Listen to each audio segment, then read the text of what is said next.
نحمدہ ونصلی علی رسولہ الکریم اما بعد فاعوذ باللہ من الشیطان الرجیم بسم اللہ الرحمن الرحیم وَإِذْ قَالَ مُوسَىٰ لِفَتَاهُ لَا أَبْرَحُ حَتَّىٰ أَبْلُغَ مَجْمَعَ الْبَحْرَيْنِ أَوْ أَمْضِيَ حُقُبًا فَلَمَّا بَلَغَ مَجْمَعَ بَيْنِهِمَا نَسِيَ حُوتَهُمَا فَاتَّخَذَ سَبِيلَهُ فِي الْبَحْرِ سَرَبًا فلما جاوز قال لفتاه آتنا غداءنا لقد لقينا من سفرنا هذا نصبا قال أرأيت إذ أوينا إلى الصخرة فإني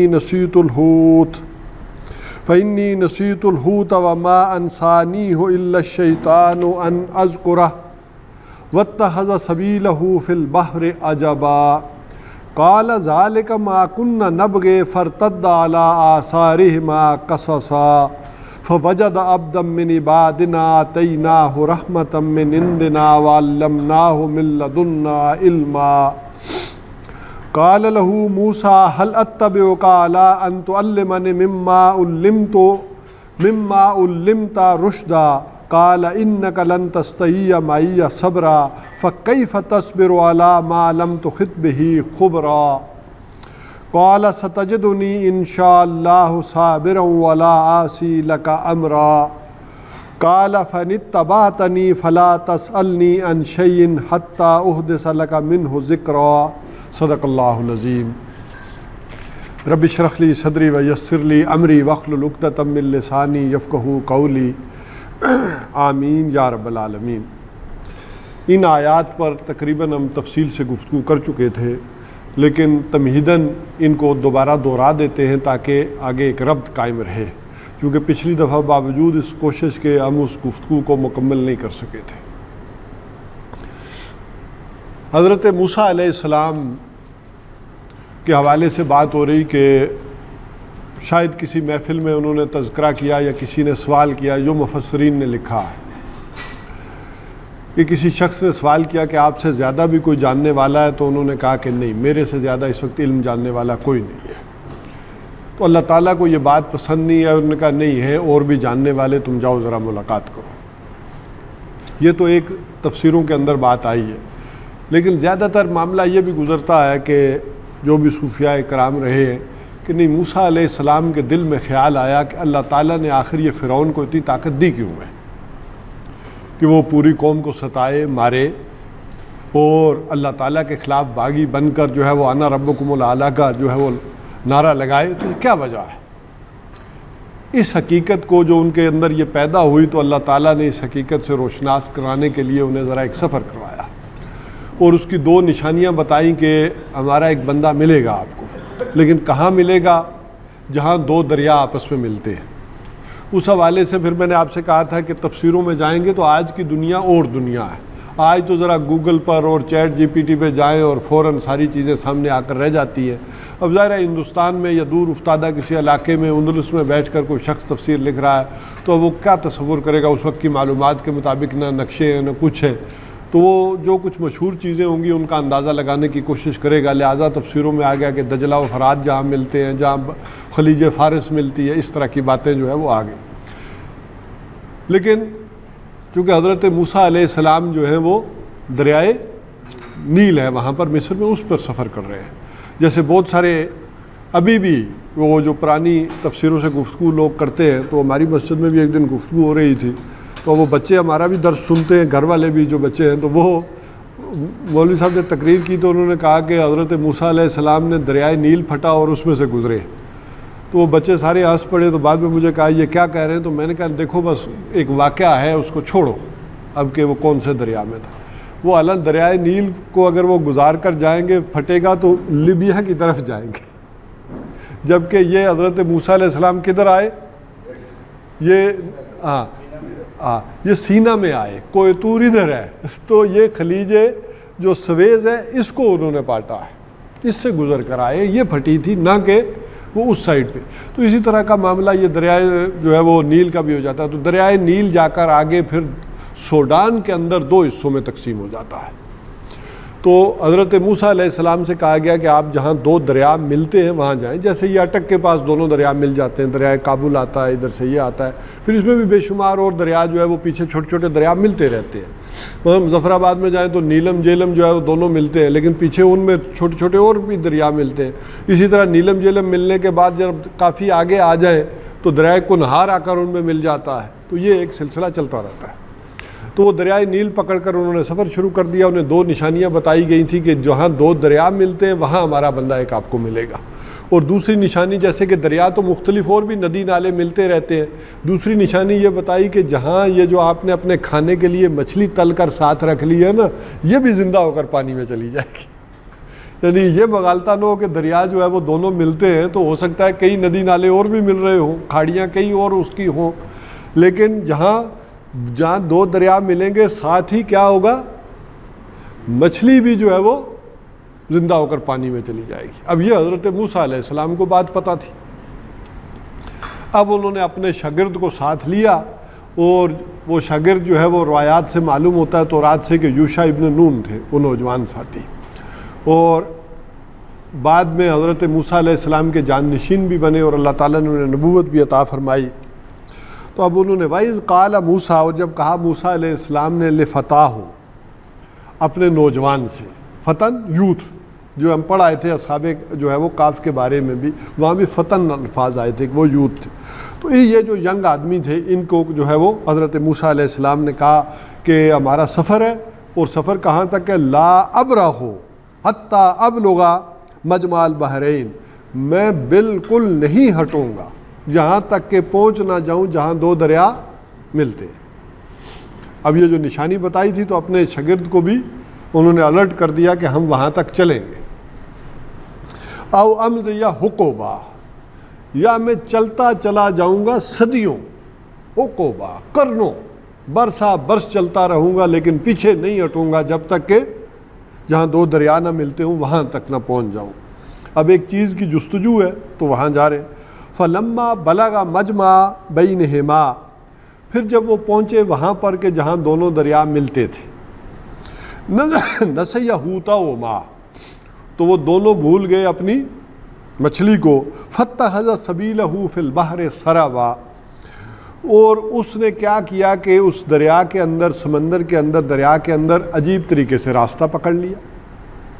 سرابا جیسے سرنگ بنتی ہے, اور وہ اندر جو ہے وہ مچھلی چلی گئی.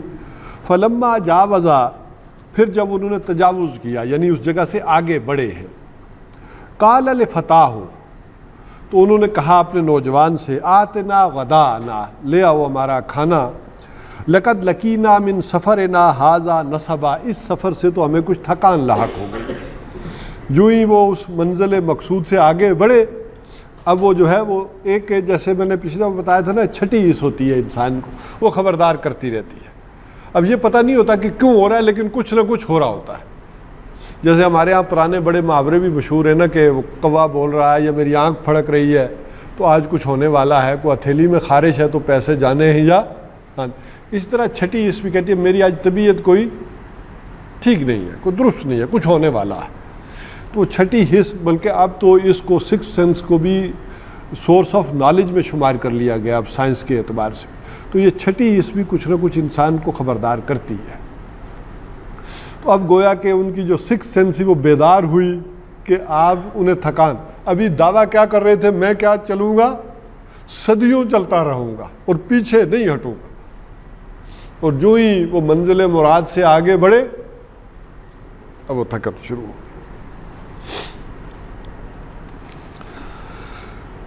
قال ارائیت اذ اوینا, اب وہ جب اپنے نوجوان سے کہا کہ لے آؤ ذرا کھانا, وہ مچھلی جو تلی ہوئی ہم ساتھ لائے تھے تو لاؤ. ہاں ہاں, اب بھولے بہت کچھ ہیں, وہ ابھی آگے آئے گا. ٹھیک ہے. قال ارائیت, اب وہ اس نے جو نوجوان نے کہا کہ کیا تو نے نہیں دیکھا, اذ اوینا الی الصخرۃ, کہ جب ہم نے ذرا آرام کیا, اوینا پناہ پکڑی, اوینا ایک چٹان کے پاس, فإنی نسیت الحوت, میں تو بھول گیا مچھلی کو, وما انسانی ہو, اور مجھے نہیں بلایا, الا الشیطان, مگر شیطان نے, ان اذکرہا, کہ میں آپ سے اس کا ذکر کروں. وَاتَّخَذَ سَبِيلَهُ فِي الْبَحْرِ عَجَبًا، اس نے تو راستہ پکڑ لیا تھا یعنی دریا کے اندر بڑے عجیب طریقے سے. اب ذرا وہ جو بات آپ کر رہے تھے نا اس کی نفی ہو رہی ہے. قَالَ ذَلِكَ مَا كُنَّا نَبْغِ، یہی تو ہم چاہتے تھے. ٹھیک ہے کہ نہیں؟ اب اس سے معلوم ہو گیا کہ وہ اس شاگرد کو نہیں پتا تھا، موسیٰ علیہ السلام کو پتا تھا. وہ مانگ لیا کھانا انہوں نے، ٹھیک ہے بھول گئے یا جو ہوا، لیکن اب انہیں یاد آ گیا کہ یہ تو نشانی بتائی گئی تھی نا، یہ تو ہم چاہتے تھے. فَارْتَدَّ عَلَىٰ آثَارِهِمَا، اگر یہ بات نہ ہوتی، اب آپ ذرا نوٹ کریں، تو پیچھے کیوں آتے؟ وہ کہتے ابھی چلتے ہیں نا آگے، دریا کہیں اور آگے ملیں گے. اس سچویشن کو سمجھیں کہ لگتا ہے ایسے کہ جہاں دو دریا ملتے ہوں گے نا، وہ دریا پکڑ کر آ رہے ہیں، لیکن جہاں دوسرا دریا ملتا ہوگا اس سے پہلے کوئی چٹان آ گئی، کوئی پہاڑی دریا کے ساتھ، تو وہ راستہ بدلا انہوں نے. اس چٹان، اب چٹان آ گئی، آگے بڑھ نہیں سکتے تو رک گئے. اب اس چٹان سے جو انہوں نے راستہ بدل کر پھر آگے گئے، تو وہ جو دریا جہاں سے آ کر مل رہا تھا نا، وہ سلپ ہو گیا. اب یہاں سے دیکھیں، اللہ تعالیٰ کی رہنمائی میں بھی، گائیڈنس میں بھی انسان بھول جاتا ہے. ایک بات تو یہ سمجھ میں ہے، اور اس کی رہنمائی میں ہوتے ہوئے بھی انسان منزل سے آگے نکل جاتا. منزل پر پہنچ کر بھی نہیں پتہ چلتا کہ منزل آ گئی ہے. تو صحیح. تو اب یہ اس حوالے سے وہ بات آپ کی پہلے والی بھی درست، لیکن آگے قرآن حکیم کا جیسے اعجاز ہے، وہ کسی بات کی وضاحت ہو سکتا ہے بہت بعد میں کر دیتا ہے، یعنی شروع میں ہو سکتا ہے وہ نہ بتائے، لیکن کسی ایک بات کو آخر میں جا کر جب بتاتا ہے تو اس کا نتیجہ پچھلی والی کا آپ خود پھر نکالتے ہیں. اس کی سب سے بڑی مثال سورہ بنی اسرائیل میں یہ آتی ہے کہ وہاں اللہ تعالیٰ نے کہا کہ ہم نے بنی اسرائیل کے اوپر وَقَضَيْنَا إِلَىٰ بَنِي إِسْرَائِيلَ لَتُفْسِدُنَّ فِي الْأَرْضِ مَرَّتَيْنِ، اور یہ بات ہم نے طے کر دی تھی، فیصلہ کر دیا تھا بنی اسرائیل کے بارے میں کہ تم 2 مرتبہ زمین میں فساد کرو گے. ٹھیک ہے. اور جب پہلی مرتبہ فساد کا وقت آیا تو ہم نے اپنے بندے بھیجے اور انہوں نے ان کے ستیہ ناش پھیر دیا. اور پھر کہا جب دوسری مرتبہ ہم نے بھیجا تو کما دخلوا اول مرہ، وہ مسجد میں داخل ہو گئے ایسے جیسے پہلی مرتبہ داخل ہوئی تھی. یعنی پہلے واقعے میں ہیکل سلیمانی کی تباہی کا ذکر نہیں، حالانکہ حضرت سلیمان علیہ السلام کا بنایا ہوا ہیکل تباہ پہلی مرتبہ ہوا ہے، بخت نظر کے ہاتھوں ہوا ہے، لیکن اس میں ذکر نہیں ہے. ذکر جا کر جب ٹائٹس رومی نے تباہی پھیری ہے تو اس تباہی کے دوران اللہ تعالیٰ نے ذکر کیا کہ ٹائٹس رومی نے بھی ویسے ہی تباہ کیا یروشلم کو اور مسجد کو کہ جیسے کہ پہلی دفعہ ہوا تھا. تو وہاں گویا کہ ہم انڈرسٹوڈ سمجھیں گے کہ پہلی مرتبہ بھی مسجد تباہ و برباد. اب تاریخ بھی کہتی ہے. تو قرآن حکیم کا یا آسمانی کتابوں کا ایک اپنا اسلوب ہوتا ہے جس سے ایک نتیجہ انسان نکالتا ہے. تو اب چونکہ موسیٰ علیہ السلام نے کہا یہی ہم چاہتے تھے اور وہ نشانی پوری ہو گئی، وہ انہیں یاد آ گیا، لہذا وہ پلٹے ہیں واپس پیچھے. اور اسی پر پچھلی دفعہ بات ہے انہوں نے یو ٹرن لیا. ٹھیک ہے کہ نہیں؟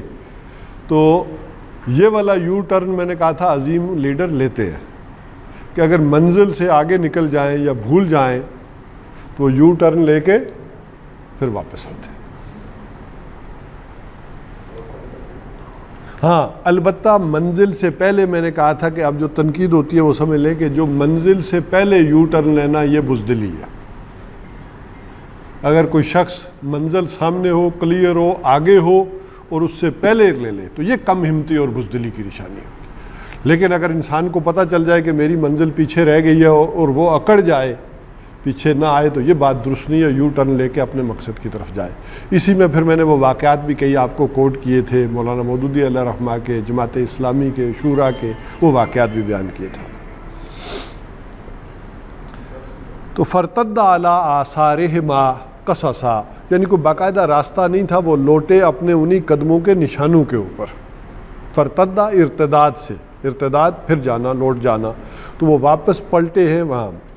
ہاں وجد عبدا من عبادنا، تو پایا انہوں نے وہاں پر من عبادنا ہمارے بندوں میں سے ایک بندے کو، آتیناہ رحمتم من عندنا، جس کو ہم نے اپنے پاس سے رحمت عطا کی تھی، وعلمناہ من لدنا علما، اور ہم نے اسے اپنے پاس سے علم عطا کیا تھا، علم لدنی، یعنی وہ علم جو بغیر اسباب کے حاصل ہوتا ہے، وہ علم اسے عطا کیا تھا۔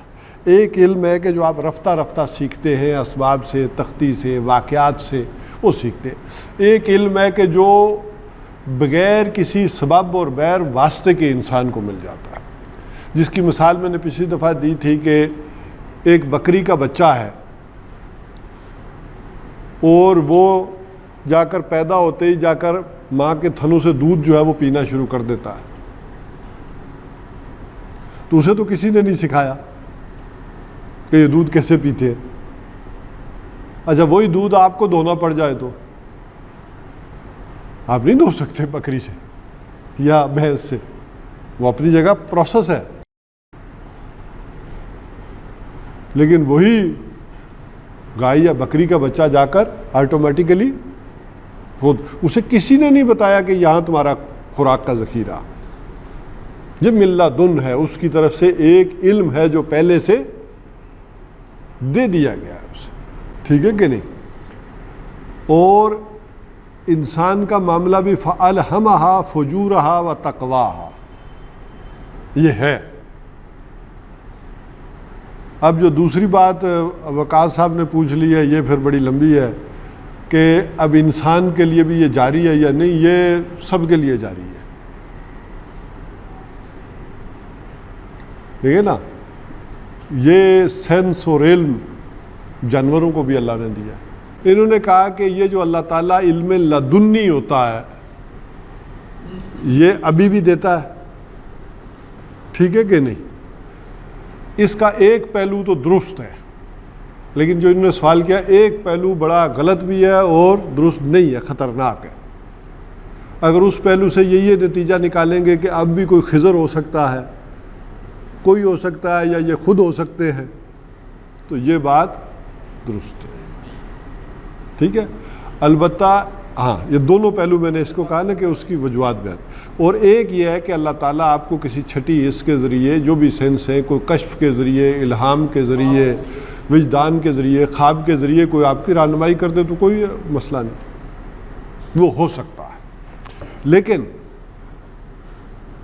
اس کے بارے میں اصولی طور پر فیصلہ کر لے کہ ہمارے دین میں اب یہ ساری چیزیں حجت نہیں ہے۔ حجت نہیں ہے کیا مطلب؟ ان کی بنیاد پر کوئی اقدام کرنا، کسی کو قائل کرنا، یہ درست نہیں ہے۔ اس شخص کے لیے تو شاید ایز اے انڈیویجول حجت ہو، لیکن وہ باقیوں کو نہیں کر سکتا۔ مثلا مجھے خواب آ جائے اور حکم بھی آ جائے کہ بیٹے کو ذبح کر دو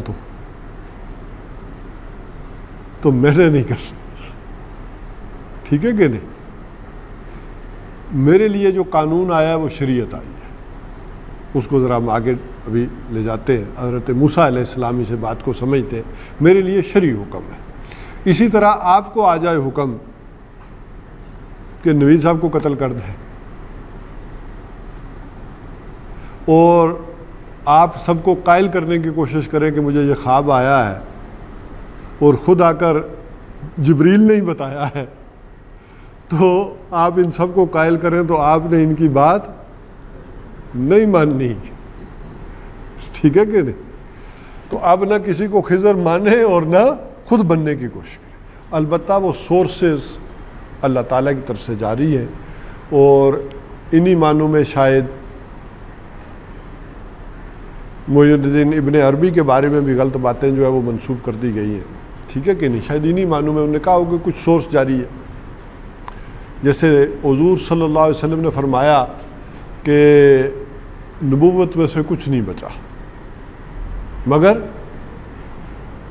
یا وحی میں سے کچھ نہیں بچا مگر الرؤیائے صالحہ، یعنی سچا خواب جو ہے وہ ہے نبوت کا حصہ ہے، 46واں کہہ لیں یا 40واں کہہ لیں، جو بھی روایات سے دیکھیں تو ہے۔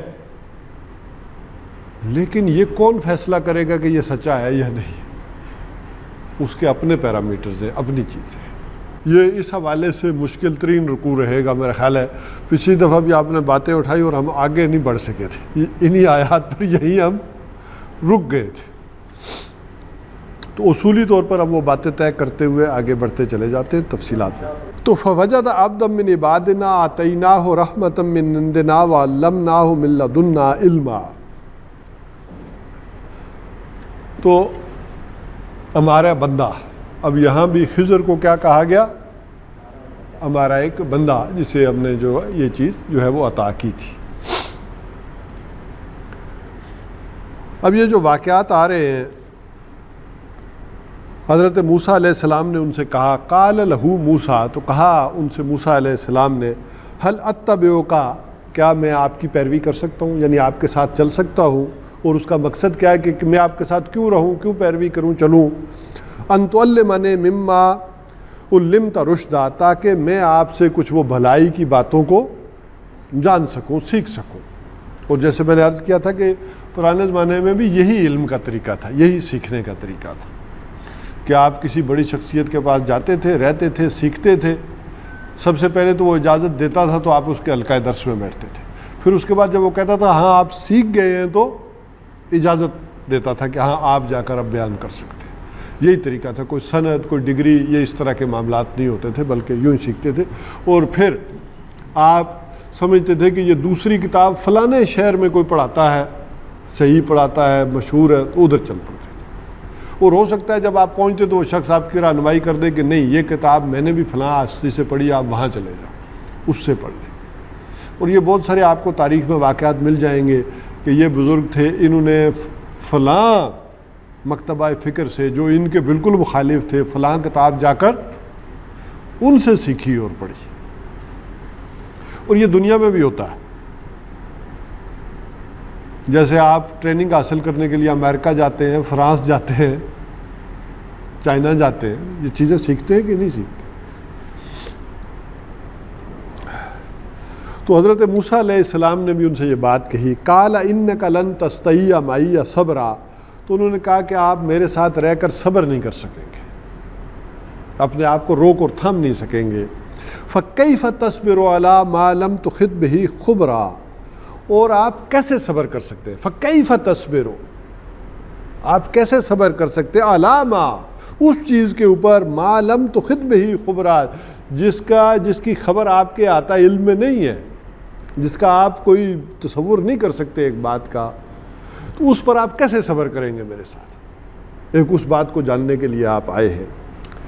قال ستجدنی, تو حضرت موسیٰ علیہ السلام نے کہا کہ آپ پائیں گے مجھے انشاءاللہ, اگر اللہ نے چاہا, صابرن, صبر کرنے والا, ولا آسی لک امرا, اور میں آپ کے کام کی نافرمانی نہیں کروں گا, یعنی آپ کے حکم کی نافرمانی نہیں کروں گا, آپ کے ساتھ رہوں گا, جو آپ کہیں گے میں کروں گا. قال فإن اتبعتنی, تو ان خضر نے کہا کہ اگر آپ نے میری پیروی کرنی ہے, اگر آپ میری پیروی کریں گے, فلا تسألنی, تو آپ مجھ سے نہیں پوچھیں گے, ان شیئن, کسی بات کے بارے میں, حتیٰ احدث لک منہ ذکرا, یہاں تک کہ میں جب تک آپ سے اس کا ذکر نہ کرتا. فانطلقا, اب دونوں پھر چلے, اب حضرت خضر ہیں اور حضرت موسیٰ ہیں, اب آگے چلے ہیں. حتیٰ اذا رکبا, یہاں تک کہ جب وہ سوار ہوئے, فی السفینۃ, ایک جہاز کے اندر, ایک کشتی کے اندر, خرقہا, تو اس نے اس کو پھاڑ دیا. قال خرقتہا, تو حضرت موسیٰ علیہ السلام نے کہا کیا تو نے اس کو پھاڑ دیا, اکھاڑ دیا, لتغرق اہلہا, تاکہ تو غرق کر دے اس کے جو بیچ میں بیٹھے ہوئے ہیں, مسافر رہنے والے ہیں. لقد جئت شیئا امرا, یہ تو تم نے بڑی ہی بھاری بات کی ہے, نہ سمجھ آنے والی بات کی ہے. کیا کیا؟ ایک ناپسندیدہ کام, حرکت کی ہے تم نے. اب یہاں ایک بات کو سمجھیں, جہاں میں نے پوری بات ذرا تمیدن یہ کی تھی کہ ہم شروع سے اگر واقعات کو سمجھیں اور لیں تو ظاہر ہے شیطان بھی اللہ کے حکم سے باہر نہیں ہے. کیسے ہو سکتا ہے؟ اسی طرح کوئی دقیانوس تھا جو ان نوجوانوں کو ستا رہا تھا, تو وہ بھی کوئی اللہ کے حکم سے باہر تو نہیں تھا, نہ جا سکتا تھا. نہ کوئی امریکہ باہر ہو سکتا ہے. تو اس بات کو سمجھیں کہ کیا ہے. ایک یہ ہے کہ اللہ تعالیٰ کا ایک قانون قدرت ہے جو ساری کائنات میں چل رہا ہے. اور یہاں ایک بات جو کہی گئی ہے خضر علیہ السلام کے بارے میں، ان کی شخصیت کے بارے میں کنٹروورسی تو ہے ہی ہے کہ یہ فرشتے تھے، انسان تھے، روح تھی، کیا تھے، جو بھی تھے. لیکن اس وقت ان کی حیثیت کیا تھی یہ سمجھنا بھی بڑا ضروری ہے. اس وقت ان کی حیثیت کسی انسان کی نہیں ہے. جس تعلق اور جس ریفرنس میں بات ہو رہی ہے، اگر وہ انسان تھے بھی تو اس وقت وہ اس کیٹیگری میں شامل نہیں تھے. اچھا، بڑی عجیب بات آپ کو بتاتا ہوں. 7ویں رکوع میں ہم پڑھ آئے تھے کہ اللہ تعالیٰ نے فرشتوں کو حکم دیا کہ کیا کرو؟ سجدہ کرو. اور کیا کیا؟ ابا اور ابلیس نے کیا کیا؟ انکار کیا. اور ساتھ ہی ایک وضاحت کر دی کہ کان من الجن. وہ کون تھا؟ پہلی دفعہ قرآن حکیم میں یہ وضاحت ہے کہ شیطان کس میں سے تھا؟ جنوں میں سے. لیکن اس وقت وہ کہاں شمار ہو رہا تھا؟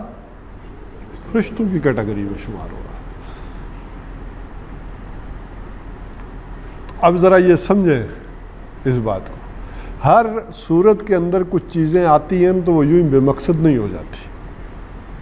اس کا بڑا ریفرنس ہوتا ہے کہ جہاں یہ بات کلیئر ہوگی تاکہ یہ سمجھنے میں بڑی کلیئرٹی آ جائے آپ کو کہ یہ جو بھی تھے اس وقت بہرحال اس تکوینی قانون کے اوپر مامور تھے. یا اس کو بات کو سمجھنے کے لیے ایک اور بات سمجھیں. اسرائیل بھی کس کا بندہ ہے؟ اللہ کا بندہ ہے نا. لیکن اسرائیل اگر کسی کو مار دے تو کوئی کہتا ہے اسرائیل کو پھانسی دو، یہ اس کو قصاص کا معاملہ ہونا چاہیے.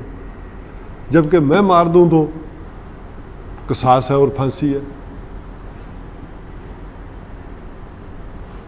حالانکہ اللہ کا حکم ہی پورا ہوا ہے.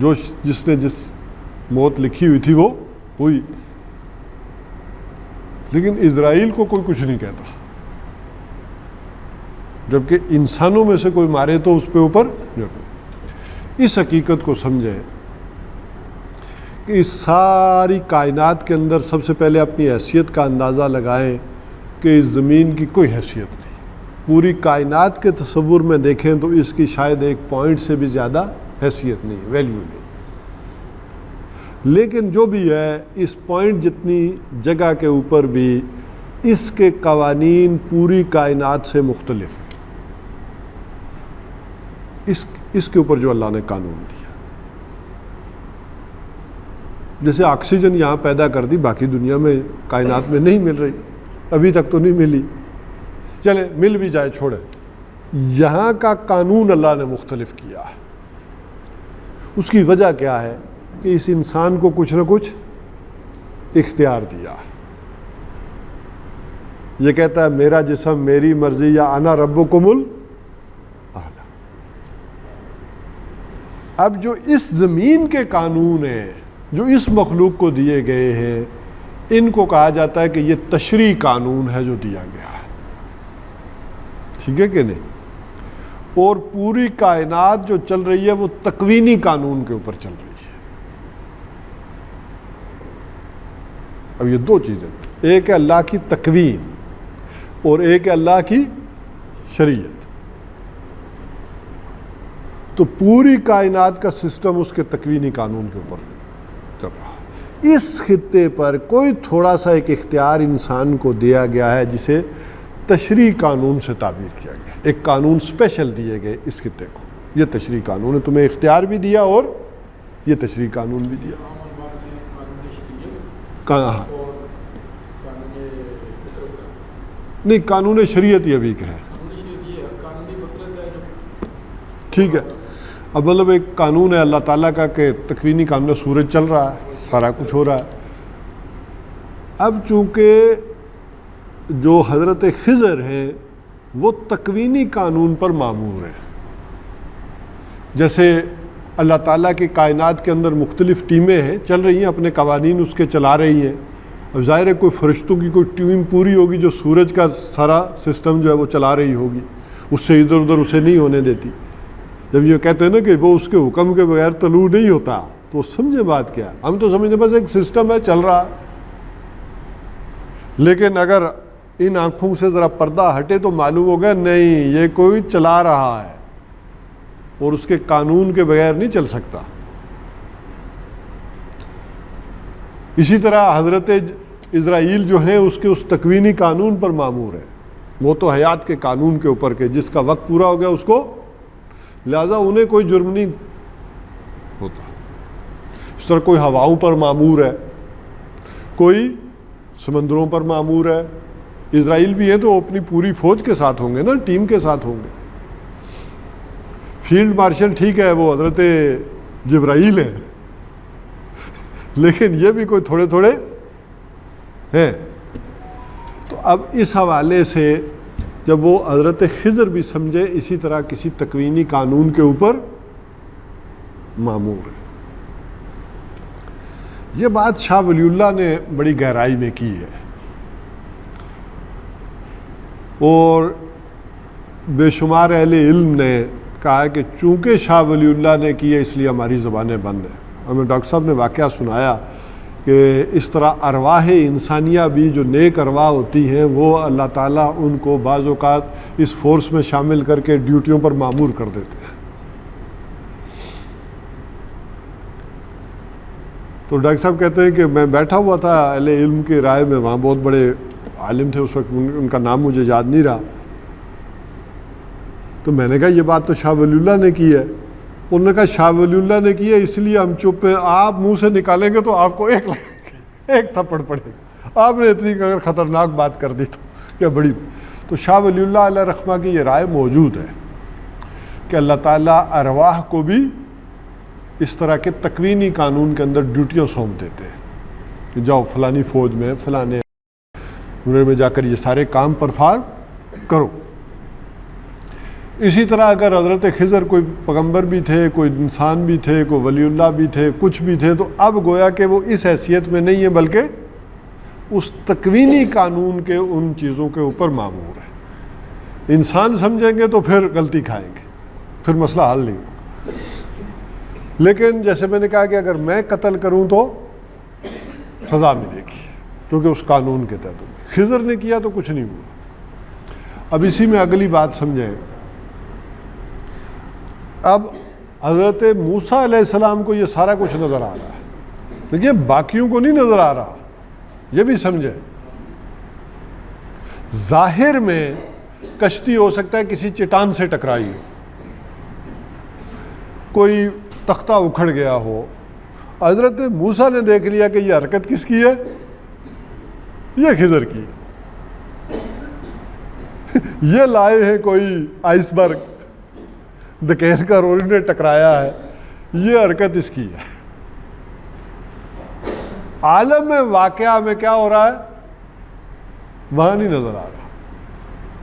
لوگوں کو ایک واقعہ رونما ہو رہا ہے وہ نظر آ رہا ہے کہ یہ کشتی کہیں ٹکرائی ہے، کوئی معاملہ ہوا ہے اور اس کا تختہ اکھڑ گیا ہے. لیکن حضرت موسیٰ نے دیکھ لیا کہ یہ خضر علیہ السلام نے کی، لہذا وہ ان پر آبجیکشن بھی کر رہے ہیں کہ یہ آپ نے بڑی ہی نامعقول حرکت کی ہے، یہ بڑی ہی گویا کہ منکر بات کی ہے.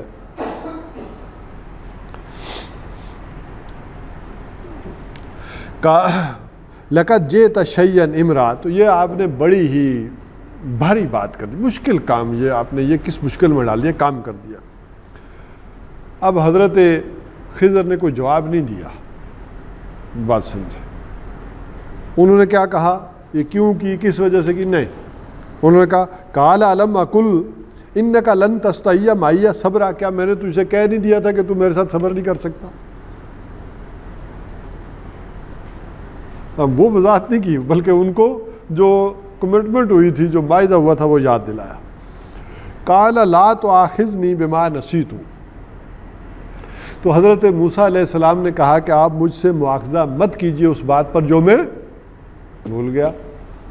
لو جی اب وہ بھولنے والا مسئلہ حل ہوا کہ نہیں؟ اب تو کلیئر ہو گیا نا. وہاں آپ نے آبجیکشن لگا دیا تھا کہ حضرت موسیٰ علیہ السلام بھول گئے, تو میں نے کہا ہاں بھول سکتے. تو یہاں ذرا خود انہوں نے کہہ دیا نا, کیا تم مجھ سے اس چیز کا مواخذہ مت کرو بما نسیتو, جو میں چیز بھول گیا. تو اب یہ جو ہے نا, اس وجہ سے تھوڑا وہ کیا کہتے ہیں صبر کر لیا کر. ٹھیک ہے, قرآن حکیم کا جو جواب ہے, وہ جو چیزیں فطرت ہے, یہ ہم نے اس میں اللہ تعالیٰ نے ہمارے لیے کی ہے ایک چیز. تو جو بھی چیز ہوتی ہے عام طور پر جو آبجیکشن ہو سکتا ہے نا پاسبل, قرآن حکیم میں دیکھیں کہ چلیں جو بھی جس حکم سے بھی ہوا, ابھی ہم اس بحث میں نہیں پڑھتے, لیکن میں جو یہ کہہ رہا تھا کہ جو بھی ایک کویسچن پاسبل ریز ہو سکتا ہے نا کسی انسان کے ذہن میں, قرآن حکیم میں چند آیات کے آگے پیچھے, ایک رکوع کے آگے پیچھے اس کا جواب آپ کو مل جائے گا. کہیں کسی جگہ پر آپ قرآن حکیم پڑھتے ہوئے رکیں اور آپ الجھن کا شکار ہو جائیں اور کنفیوز ہو جائیں کہ یہ کیا مسئلہ ہے, سمجھ میں نہیں آ رہا, تو اس کو صرف اس وقت ذہن میں رکھ لیں تاکہ اور آگے پڑھنا شروع کرتے ہیں, اور آپ کو تھوڑی دیر بعد یا ہو سکتا ہے ایک آدھ دن بعد وہ آپ کا مسئلہ آگے حل ہو جائے, اس کا جواب آ رہا ہو. یا آپ ہو سکتا ہے حضرت موسیٰ کی طرح آگے نکل گئے ہوں, وہ پیچھے پہلے ہی جواب اللہ نے دے دیا. دیکھیں نا, کان من الجن, وہاں جو وضاحت آ گئی تو کچھ اس آبجیکشن کے حوالے سے ایک پہلے بھی آ گئی. وَلَا تُرْحِقْنِي مِنْ أَمْرِي عُسْرًا, اور میرے معاملے کو مجھ پر ذرا تنگی نہ کیجیے. جو میں سیکھنے آیا ہوں یا سمجھنے آیا ہوں تو میرے لیے میرے معاملے میں میرے اوپر تنگی نہ کیجیے. فَانْطَلَقَا, اب پھر دونوں روانہ ہوئے. حَتَّى إِذَا لَقِيَ غُلَامًا, یہاں تک کہ جب وہ ملے ایک غلام سے. فَقَتَلَهُ, تو اس نے اس کو قتل کر دیا. اب یہاں غلام کو بھی سمجھ لیں,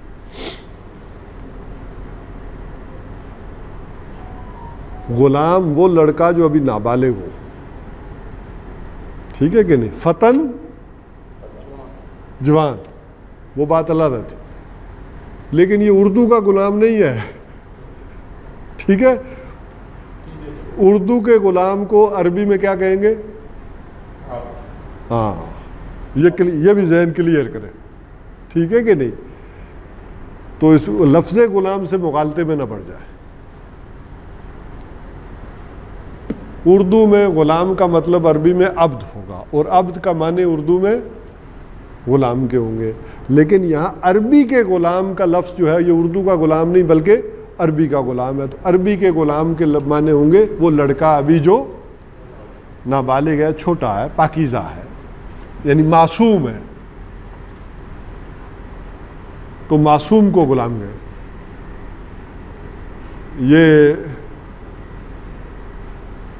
پشتو میں کیا کہتے ہیں جی؟ ہاں, معصوم یا کوئی اس طرح کہتے ہیں. پشتو میں بھی وہ معصوم کہتے ہیں. چلے پشتو بھی ساتھ سیکھ. حتی اذا لقی غلاما فقتلہ, تو اس نے اس کو قتل کر دیا. قال قتلت نفسا, اب حضرت موسیٰ علیہ السلام سے نہیں رہ دیا. اب وہ چیزوں کو دیکھ رہے ہیں شریعت کے اعتبار سے, جو اللہ تعالیٰ نے انہیں کون سا قانون دیا ہے؟ شریعت کا قانون دیا ہے. ادھر سارا چل رہا ہے تکوینی قانون. اب وہ شریعت کی نظر سے دیکھ رہے ہیں تو انہیں وہ سارے کام غلط نظر آ رہے ہیں. اب اس کا حل نکالیں گے ذرا بعد میں. قالا قتلت نفسا زکیہ, کیا تو نے قتل کر دیا ایک پاکیزہ جان کو, بغیر نفس, بغیر کسی جان کے. یعنی قتل تو تب کیا جاتا ہے نا کسی کو کہ وہ اس نے کسی کو قتل کیا, اور اس کے علاوہ تو جان نہیں لے سکتے, اور ایک وہ بھی معصوم جان کو تم نے قتل کر دیا ہے. لقد جئت شیئا نکرا, یہ تو تم نے بڑی ہی نامعقول حرکت کی ہے, یعنی یہ قابل برداشت نہیں ہے. پھر حضرت خضر نے تو انہیں وہی وعدہ یاد دلایا. قال الم اقل لک انک لن تستطیع معی صبرا, کیا میں نے تجھ سے کہا نہیں تھا کہ تو صبر نہ کر سکے گا میرے ساتھ؟ قال ان سالتک, تو موسیٰ علیہ السلام نے کہا اگر اب میں آپ سے پوچھوں ان شیئن بعدہا، اس کے بعد بھی کسی چیز کے بارے میں، فلا تصاحبنی، آپ مجھے اپنے ساتھ نہ رکھیے گا، قد بلغت من لدنی عذرا، اب آپ اپنی حجت پوری کر چکے ہیں میرے اوپر۔ فانطلقا، اب پھر دونوں روانہ ہوئے، حتی اذا اتیا اہل قریۃ استطعما، یہاں تک کہ وہ پہنچے اس بستی میں، تو انہوں نے چاہا، جو اس بستی والے تھے ان سے چاہا کہ وہ ان کو کوئی مہمان کے طور پر قبول کریں، وہ مہمان ہیں، فابوا ان یضیفوہما، انہوں نے انکار کر دیا ان دونوں کی مہمان نوازی سے کہ ہم تمہاری کوئی مہمان نوازی نہیں کرتے۔ تو انستعما لہا، یعنی ان سے کوئی کھانا شانا مانگا کہ کوئی مہمان نوازی کریں، لیکن انہوں نے انکار کر دیا۔ فوجد فیہا جدارا، تو انہوں نے وہاں پایا ایک دیوار کو، یرید ان ینقض، جو چاہتی تھی، گرا چاہتی تھی، کوئی پیٹ دیوار کا نکلا ہوا تھا اور وہ گرا، فاقام، تو انہوں نے کیا کیا، اس کو سیدھا کر دیا، مرمت کر دیا، درست کر دیا۔ قال لو شئت، اب حضرت موسیٰ علیہ السلام نے کہا اگر تو چاہتا، لاتخذت علیہ اجرا، اس پر ان سے اجر مانگ لیتا، کوئی مزدوری مانگ لیتا، پیسے مانگ لیتا۔ اور شاہ عبد القادر نے لکھا ہے کہ یہ تیسرا سوال موسیٰ علیہ السلام نے جان بوجھ کر کیا کہ بس میں نہیں، ہاں کہ اب یہ والے جو ان کے معاملات ہیں میرے بس سے ماہر ہیں۔ وہ کیا بلے شاہ کا شعر بھی ہے نا، علم و بس کریو یار سنو کلّا الفی کافی، تو وہ موسیٰ علیہ السلام نے بھی سمجھا، کہہ دیا کہ علم و بس کریو یار، کہ اب وہ سوال جو ہے انہوں نے کر دیا۔ ہاں قال ھذا فراق بینی و بینک، تو انہوں نے کہا کہ یہ میرے اور تمہارے درمیان فراق ہے، اب جدائی ہے۔ سأنبئک بتاویل، تو میں آؤ میں تمہیں بتا دیتا ہوں ان کی تعویل، ما لم تستطع علیہ صبرا، کہ جن پر تم ان کے اوپر صبر نہ کر سکے۔ اب آگے جو ہے وہ اس کی ساری جو ہے وہ تعویل جو ہے وہ بتائی جا رہی ہے کہ کیا کیا وجوہات ہوئیں، کس طرح سے ہوئیں۔ اس میں ایک بات یہ سمجھ لیں کہ جو بات سمجھائی جائے گی وہ یہ ہے کہ یہ خیر اور شر ہمارے لیے ہے، اللہ کے ہاتھ میں خیر ہی خیر، اس کے یہاں کوئی شر نہیں ہے۔ ہماری محدود عقل، محدود سمجھ کے اعتبار سے ہم سمجھتے ہیں کہ یہ شر والا معاملہ ہے، جیسا کہ ابھی وضاحت کر دی گئی کہ ان کا کشتی کا تختہ کس لیے توڑا گیا، تاکہ پوری کشتی اللہ تعالیٰ نے بچا لی۔ اچھا، اسی سے پھر واقعات سے کچھ لوگ پھر ذرا مزید آگے بڑھتے ہیں تکوینی قانون میں، تو گاڑی نہیں لیں تو آگے جوتا لٹکا دیتے ہیں، ٹھیک ہے کہ نہیں؟ اب ذرا وہ واقعات لاتے جائیں نا، یا تھوڑا سا ڈینٹ پڑ جاتا ہے تو وہ پوری وہ یعنی چوری، وہ واقعہ بھی آتا ہے نا کہ چوروں نے چھوڑ دی، ڈینٹ پڑ گیا گاڑی میں۔ اور اسی حوالے سے ذرا میں ایک واقعہ ان تینوں واقعات کے حوالے سے سنا دیتا ہوں، تو نتیجہ نکالنا شاید آپ کے لیے آسان ہو جائے گا ان واقعات سے۔ کہتے ہیں ایک زمانے میں کوئی بادشاہ گزرا تو اس کا وزیر بڑا لائق، دانا اور عقل مند تھا، لیکن اس میں ایک مسئلہ تھا کہ وہ ہر بات پہ کہتا تھا الحمدللہ۔ کوئی بھی واقعہ ہو جاتا، بادشاہ نے شکست کھائی تو وہ کہتا الحمدللہ۔ اب بادشاہ کو بڑا غصہ چڑھتا، ایک دن اس کی انگلی کٹ گئی، تو وہ اس پاس کھڑا تھا، تو بادشاہ نے کہا انگلی کٹ گئی، جلدی لاؤ، اس نے کہا الحمدللہ۔ اب اس کی برداشت سے بات، اس نے کہا اس کو ڈالو نا جیل خانے میں، یا پہلے وہ طویل واقعہ لیں گے تو پہلے اس کو پھانسی دو، جیل خانے میں ڈال دو۔ اس نے کہا الحمدللہ۔ تو کہتے کچھ عرصے بعد بادشاہ شکار کو نکلا تو ایک ہرن کے پیچھے بھاگا، تو دور نکل گیا، فوج پیچھے رہ گئی، جو بھی دستہ تھا سارا، آگے کو حبشیوں کے نرگے میں آ گیا، اور ان کا اس دن کوئی قربانی کا دن تھا کہ قربانی کرے، تو بہرحال وہ سردار کے سامنے پکڑ کے لے گئے حبشی، اور یہ ایک بندہ ملا ہے قربانی کے لیے، تو بہرحال سردار نے جائزہ لیا اور اسے چھوڑ دیا کہ یہ قربانی کے قابل نہیں ہے، اس کی انگلی کٹی ہوئی ہے، ٹھیک ہے نا۔ تو وہ اب اس کو سوچ آئی کہ بات یہ کتنی صحیح تھی. وہ واپس آیا اور اس نے کہا کہ وہ وزیر کو باہر لاؤ. اس نے کہا یہ تو مجھے سمجھ آ گئی ہے کہ میری انگلی پر تم نے کہا کٹی ہوئی، اگر انگلی سلامت ہوتی تو آج میں پورا ہی گیا تھا، لیکن یہ جو تمہیں جیل بھیج دیا ہے اس کی سمجھ نہیں آئی کہ اس پہ الحمدللہ کیوں کہا. تو اس نے کہا بادشاہ سلامت، اگر آپ مجھے جیل میں نہ ڈالتے تو میں آپ کے ساتھ ہی ہوتا. تو آپ تو بچ گئے تھے، میری قربانی لگ جانی تھی. ٹھیک ہے کہ نہیں؟ تو اب ایک ہے اس دنیا کا ظاہر، اس کو اس کے اعتبار سے دیکھنا، اور ایک یہ ہے کہ اس ساری چیز کو اس حکمت سے دیکھنا. اللہ تعالیٰ نے اس ساری چیز میں کوئی خیر والا معاملہ رکھا ہوا ہوگا. اگر یہ بیسک فلسفہ آپ کی سمجھ میں آ گیا تو پھر گویا کہ سارے واقعات وہ بھی سمجھ میں آ جائیں گے. اور پھر اگر ان کو ہم تاریخی اعتبار سے چاہے جتنی لمبی تاریخ پر منطبق کریں تو پھر آپ کو اس کے اندر اللہ تعالیٰ کی طرف سے خیر ہی کا معاملہ نظر آئے. بلکہ میں تو یہاں تک کہوں گا کہ اگر ریاست میسور کو انگریز نہ قابض کرتے اور ٹیپو سلطان کی فتح ہو جاتی تو پورے ہندوستان پر کیسا اسلام آتا؟ سیکولر ترین آتا نا. بلکہ اگر آپ کو یاد ہو تو مملکت خداداد نام اسی نے رکھا تھا میسور کا. یہ بعد میں ہم مملکت خداداد کہتے ہیں نا، یہ اس نے نام رکھا. اور اس کے وزیر اعظم صاحب کون تھے؟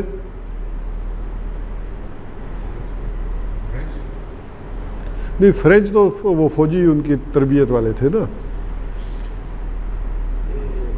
پنڈت تھا، ہندو پنڈت پورنیا، پوری ریاست کا کرتا دھرتا جو بھی سارا معاملات چلاتا تھا وہ چلاتا تھا. یعنی ایک سیکولر ریاست تھی، ہندو اور اس طرح سے ایک سمجھے تو ایک اپنی جگہ ایک بات تھی. تو یہ اللہ تعالیٰ. اچھا اسی طرح سے سمجھے کہ انگریز قابض آ گئے تو کسی کے قبضے میں ہم نے جانا تو تھا. اس کے مقابلے میں، انگریزوں کے مقابلے میں اگر آپ دیکھیں، اٹالین اور فرینچ ظالم ترین لوگ تھے. انگریزوں کے آپ پھر بھی کوئی قانون تھا، کوئی اصول تھے، جبکہ جن نو آبادیوں میں اٹالین اور فرینچ گئے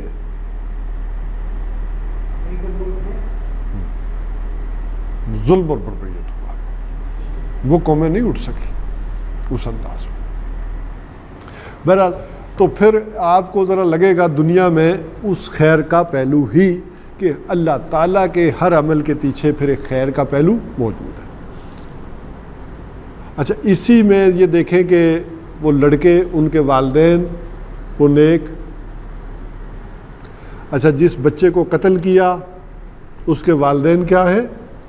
نیک. اب خضر کو پتا ہے کہ اس کے جینز میں مسئلہ ہے، یہ بڑا ہو کر کیا کرے گا؟ خرابی پیدا کرے گا. ان کے لیے اللہ تعالیٰ نے کیا کیا؟ یہ معاملہ رحمت والا کر دیا.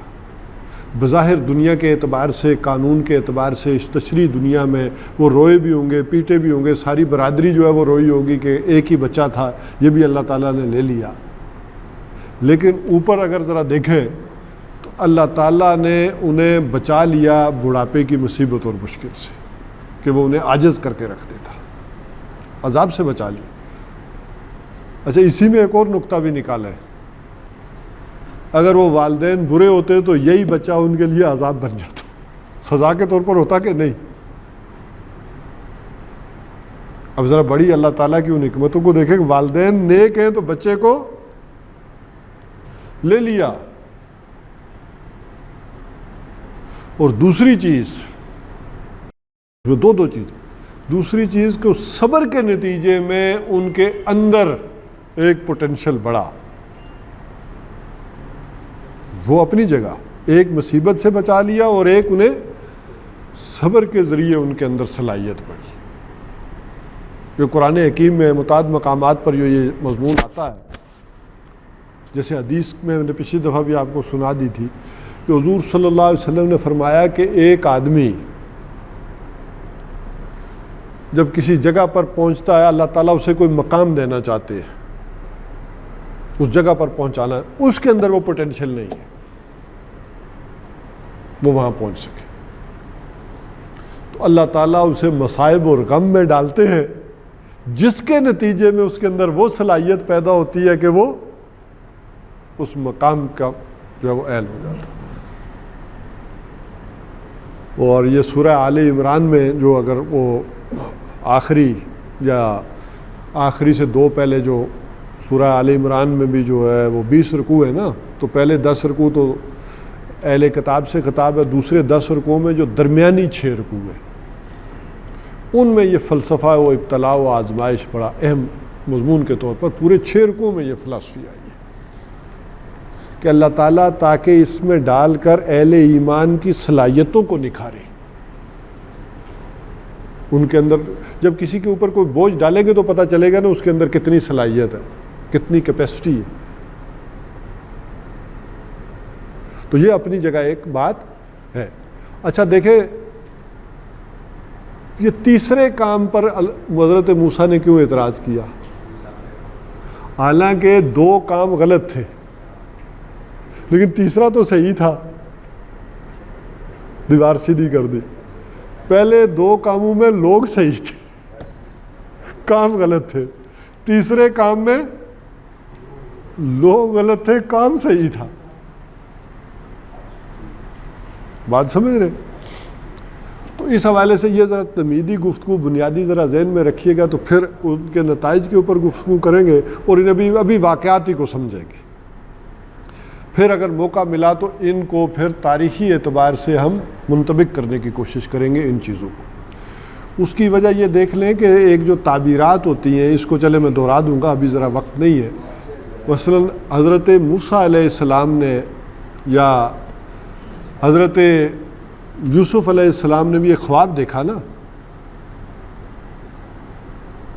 کہ وہ 11 ستارے اور سورج اور چاند اور یہ سارے کیا کر رہے ہیں، مجھے سجدہ کر رہے ہیں۔ تو اس سے اخذ حضرت یعقوب علیہ السلام نے کیا کیا؟ دیکھیں الفاظ اور ہوتے ہیں، اس سے حکمت اور ہوتی ہے۔ اچھا مزید برآں اس سے انہوں نے کیا نکالا حضرت یعقوب علیہ السلام نے؟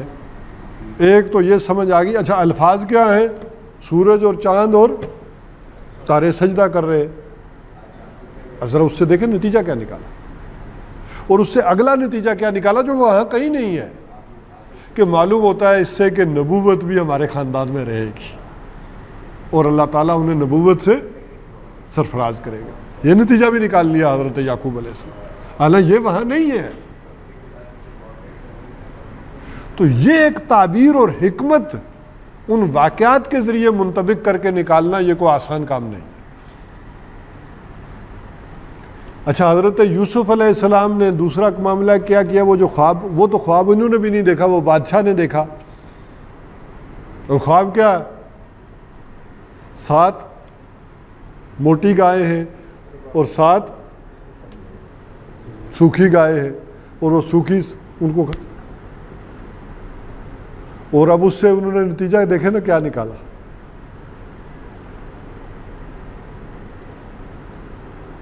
یہ واقعہ تو آپ کے سامنے ہی ہے نا۔ اب وہ جو نتیجہ انہوں نے نکالا وہ الفاظ میں کہیں نہیں ہے، اور پھر مزید برآں اگلا سٹیپ اس سے نکالا انہوں نے کیا کہ اناج کو رہنے دو بھوس کے اندر ہی اور سیو کرو۔ یہ اس سے اگلی بات انہوں نے نکالی اس سے۔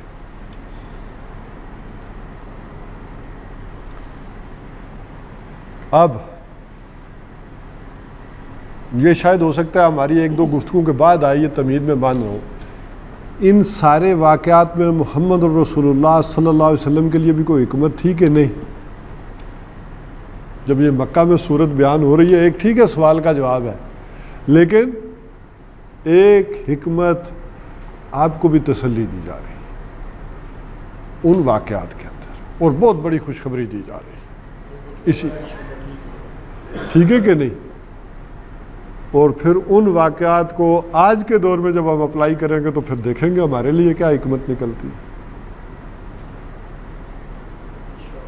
ٹھیک ہے کہ تو یہاں پر اس کو ختم کرتے ہیں. اقول قولی ھذا واستغفر اللہ لی ولکم ولسائر المسلمین.